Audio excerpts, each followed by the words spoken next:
इथं फायनली आमच्या गावची यात्रा आहे ती इथं चालू झालेली आहे, पण इथं मला सुट्टी वगैरे अजिबातच अजून देखील मिळालेली नाही।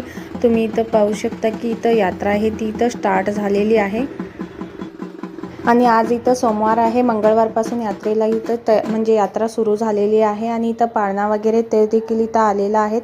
पण इथं मला अजून तरी इथं मी ऑफिसमध्ये सांगितलेलं होतं सुट्टीसाठी, ते इथं मला मिळालेले नाही। आता मी आज इथं सुट्टीसाठी इथं अप्लाय करणार आहे आणि बघू किती दिवस मला इथं सुट्टी मिळते। मला इथं 4 दिवस सुट्टी घ्यायची आहे, कारण की आमच्या घरामध्ये इथं कोण नाही। आमची नणंद आलेली आहे, त्या इथं बाकीचे जे काम आहेत ते आवरत आहेत। आता ह्यांनी मला इथं सोडायला आलेलं आहेत, कारण की बसमुळे मला खूप जास्त वेळ होतो, त्यामुळे ह्यांनी इथं सोडून आणि थोडं बाकीचे जे काम आहे ते इथं करणार आहेत आणि थोडंफार इथं सामान देखील न्यायचं आहे, ते सुद्धा इथं घेऊन जाणार आहेत। आणि आमची गावची यात्रा आहे ती इथं खूप जास्त असं मोठ्याने भरते। आता तर इथं सुरुवात झालेली आहे, एकूण 5 दिवस यात्रा असते।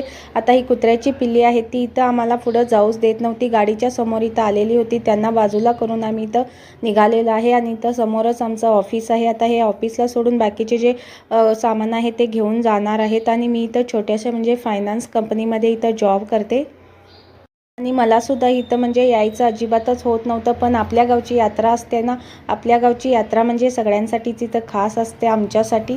आता इथं मी ऑफिसला आलेली आहे, नंतर इथं मी सरांना इथं बोलणार आहे सुट्टीचं।